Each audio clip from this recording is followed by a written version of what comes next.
Hello. All right, today I want to talk about karma. Karma might be one of my stronger beliefs. I do believe in this idea of karma. So, why or what does that mean? Many people look at it and think of it in different ways. For me, I will tell you a way I explained it to a student just the other day. Well, for me, I believe there's some sort of reaction. There's some sort of consequence to our actions, to what we do in the world. Okay?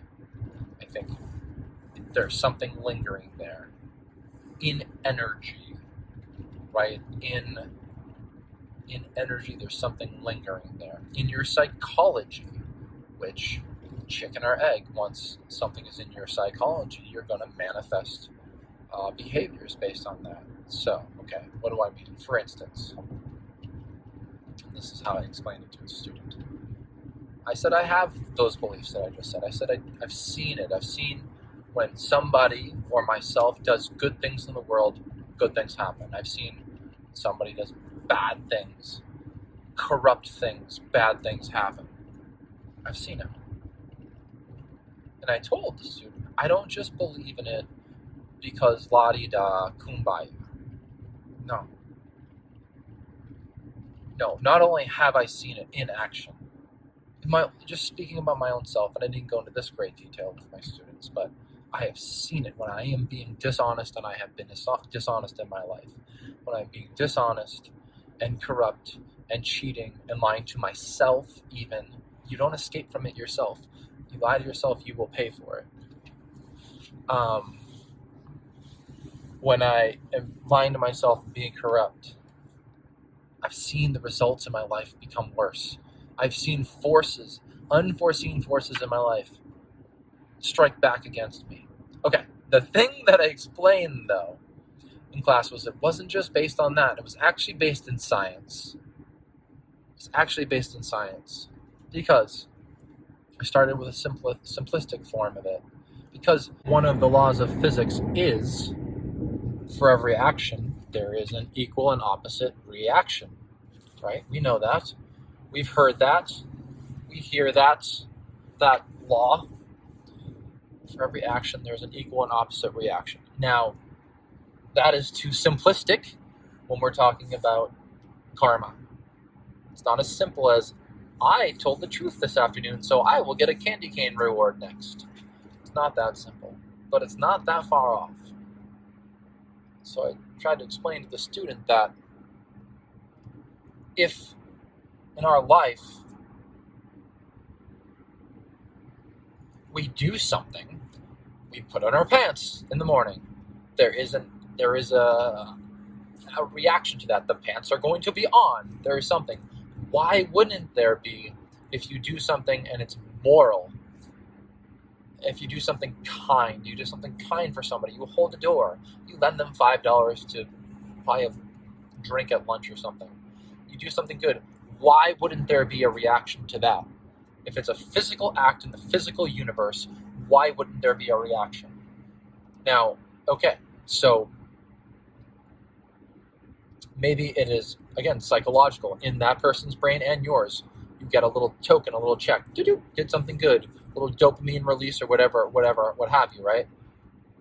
Maybe now in their memory they have, oh, somebody did something nice for me. There's going to be that lingering forth. That person had a memory of something nice, even if it is subconscious, it's within there, and they're gonna carry that forth with them. Somebody did something nice for me. Maybe even particularly that person did something nice for me. I'll try to do something for them in the back end at some point in my life. Maybe it's as simple as that. Maybe. And if in the world you do a small act, you do something kind, you held the door, that person walks forth with having a kind act done for them, there is some karma to that.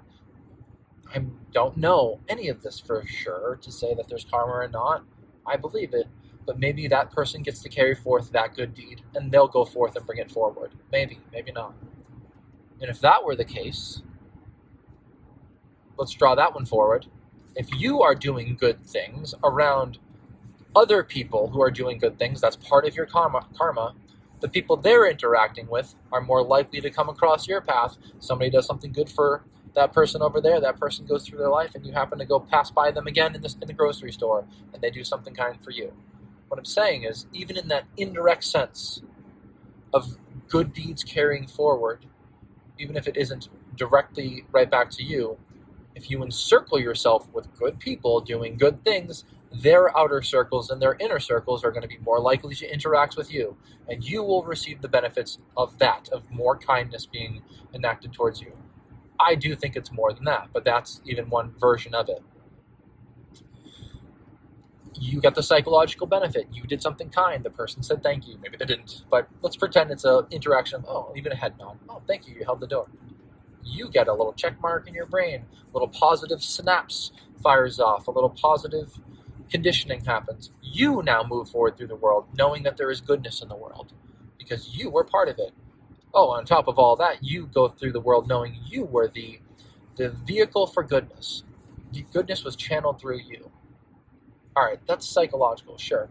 But I didn't go into all this detail with my student, but what I did, we did have a good long conversation. And I wish I had the original one recorded, but what I hit on was, why wouldn't there be a lingering effect, even if we're going to go into the metaphysical? Why wouldn't there be a lingering effect? If in the metaphysical world, I first of all will concede my belief that I think there is something beyond what we can see and measure physically in the universe. And again, science tells us many things like this: dark energy, dark matter, how the universe was created. We've got a theory, it's great, but a million things we don't know the answer to. Is there a spirit? I tend to think there's something like that. Even if the spirit takes the form of an actual particle in our body that we can't see yet or measure, it's so small, but it's in there, I think there is something within us, animating us. So let's pretend that there is. And again, that's why I hit it scientifically. And so you know what? I'm going back and forth here. Let me focus on the science. Scientifically, if everything else has a reaction, you push a boulder down a hill, it starts rolling. Why wouldn't there be some reverberating, lingering effect to a good act or a bad act? A good or an evil one? Or in between? Why wouldn't there be a lingering effect? An act has been done. Thoughts are electric. Emotions are chemical. These are real things. They are produced. They emanate through the air and vibrate through the universe. Why would not doing something good and eliciting that in another human and yourself, why wouldn't that have some impact? The chemicals, the electric impulses that we're talking about, don't just exist for 1 millisecond, 1 nanosecond, and then disappear. They have a lingering effect. Even a lightning bolt, which is quick, is there for however many nanoseconds it's there for. The chemicals in your body of serotonin, so on and so forth, they're there for a little while. Why wouldn't the act have a reverberation? So that is the conversation with the student started when I was literally in a quip-like way trying to explain to the whole class of students my belief that karma does exist. It was a question of the day. I do questions of the day, and this was do you believe in karma? And I said, yeah, I do. And I said, well, essentially because every action has an equal and opposite reaction. And again, I only had a few seconds because then we have to get into our lesson, but I just kind of said, well, that's kind of my basis for it.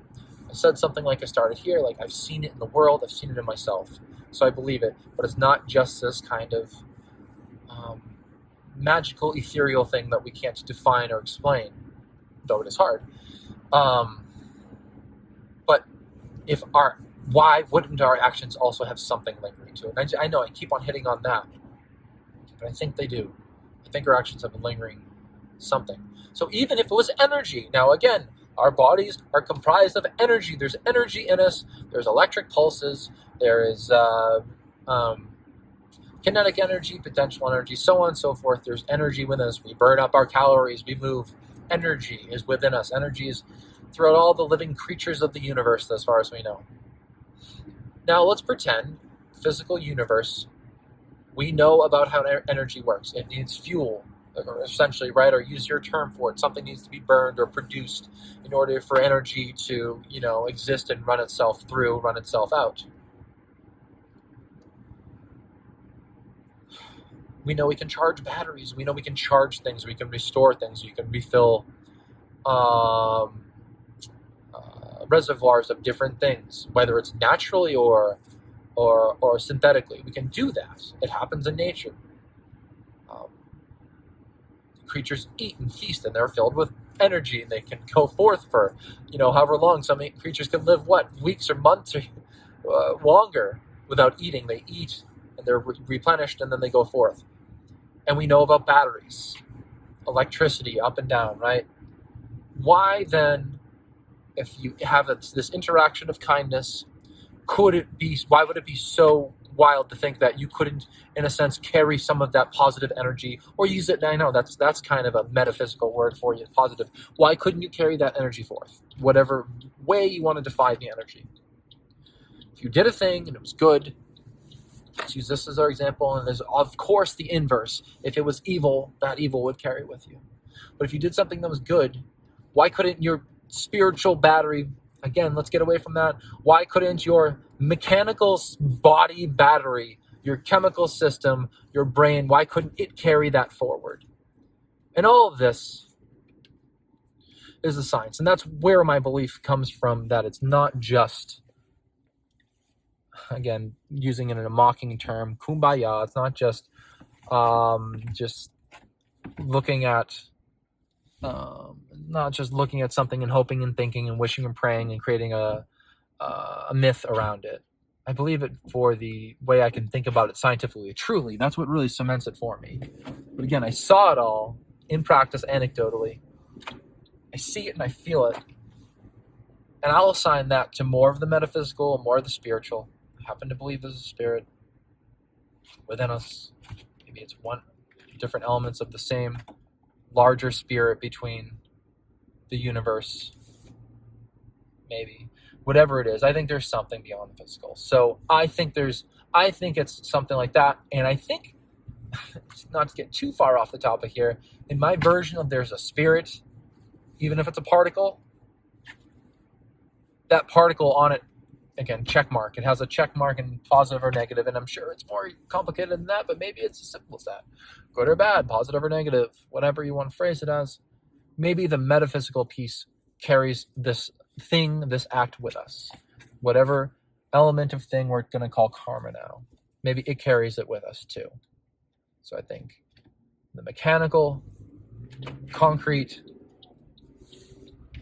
world of hard science, non-metaphysics, I see many routes where karma could be explained as true. And in fact, I don't know, what is it? God, I'm forgetting all these terms. Is it Newtonian physics? Where if once where it puts forth where if you could see enough of the data, you could see enough of the particles, see enough of what happens in a situation, you could extrapolate it forth indefinitely, infinitely. You could just essentially predict the future and know all these sorts of things, right?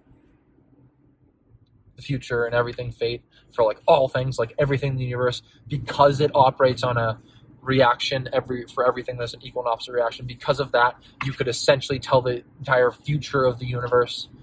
I believe that was the Newtonian physics way of looking at the world, and that's an extrapolation of that kind of theory.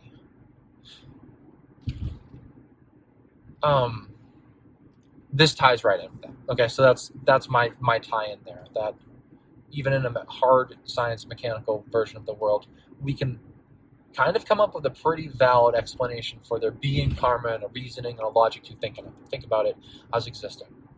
You call it something different. Karma, and now this is my version of it, where I know, I believe it's the Indian tradition. I think Buddhism, is that where karma came from?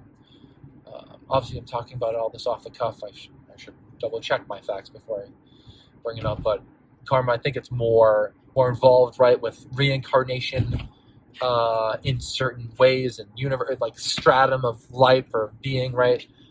Now, I think there might be something to that. I don't want to go too long with this single video, which, as you might have noticed, is actually two videos spliced together because my phone ran out of recording space on the previous one. So I've spliced them two together. Okay, so that's the moral of my story today. That's what I wanted to say, that I believe in karma. Scientifically, it makes sense to me. Spiritually, metaphysically, it makes sense to me. And that's where I'll end with that I feel it so much. I've seen it in my life when I'm a lying piece of crap, which I have been. The world conspires against me. It does. Things just don't work out. I guess the time I was trying to, again, off the cuff, should think of these things before I record them. The time where I saw it so starkly was the last year of living like a liar.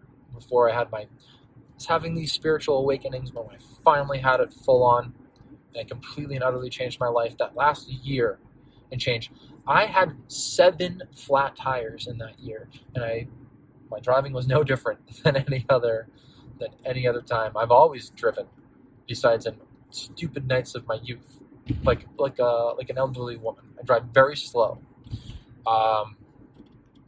slow and safe. I'm not trying to crash and die, man. I'd rather die in 9 million other ways. I don't want to drive on my way to the Citgo station to get gas. I want to die on my way somewhere. I'll get there as slow as I can be if need be. I want to live through the drive. So I was driving the same, but over and over again in the most ridiculous of ways. I was getting flat tires. I even had a flat tire when I was driving my parents' car. I think I was driving with my father to a Red Sox game, I believe, and we got a flat tire. It was like it wasn't just even my vehicles. It's in the most inconvenient of times on this 90-something day, this 90-something degree day, high humidity on the highway with my daughter, who was a toddler, an infant almost at this time. I'm trying to think, she was 1 year old or 2. So now I'm on the side of the highway and I have to call AAA. And the only truck to pick me and her up was going to be, I'm forgetting why, because I think the car didn't come with a donut or something. It was some ridiculous system. Anyways, I had a call to get a tow for the car. Couldn't just put a donut on. I think that's the reason why this particular car didn't have a donut. Had some temporary system that was already used, and I needed to. My bad on me. I've had 7 in a year, and I don't know what number this was. I didn't have the system ready, so I had a call for a tow. So there I am on the side of the highway with my daughter in the heat, and they think about a tow truck. It's just the front seats. Now I have to. The option would have been to put her in a car seat, holding her or buckled in the front of a tow truck. Again, possibilities is possible, but we ended up having to wait till someone else could come pick her up. Her mother came and picked her up. But there we are on the side of the highway, again, now waiting another 45 minutes, hour for her to come on the side of the highway in the heat. So just very inconvenient. And it was just one after another. And there's so much more to all that situation, but the car thing kept coming up. It was such a karmic smack in the face because my life wasn't in order. I wasn't living right. I wasn't being honest. And my tire kept on becoming flat. So coincidence, maybe. Yeah, probably. But I believe that something about living with my life out of alignment, about being dishonest to myself and or others, cheating. Never been much of a thief, but have I stolen? Yes. Anyways, I believe it all ties together. So, I don't know. I wanted to have some sort of version of actual anecdote about this, and definitely, I'll continue to make these videos and continue to discuss how my life, and others' lives improve when you're honest, upright, straightforward with the world, doing your darn best. The world will conspire with you. The world, the universe, people themselves do. People are endeared by honesty and hard work. They are. So is the forces of the universe that we can't see. So with all that, I believe in karma, and that's what this video will be about. All right, take care.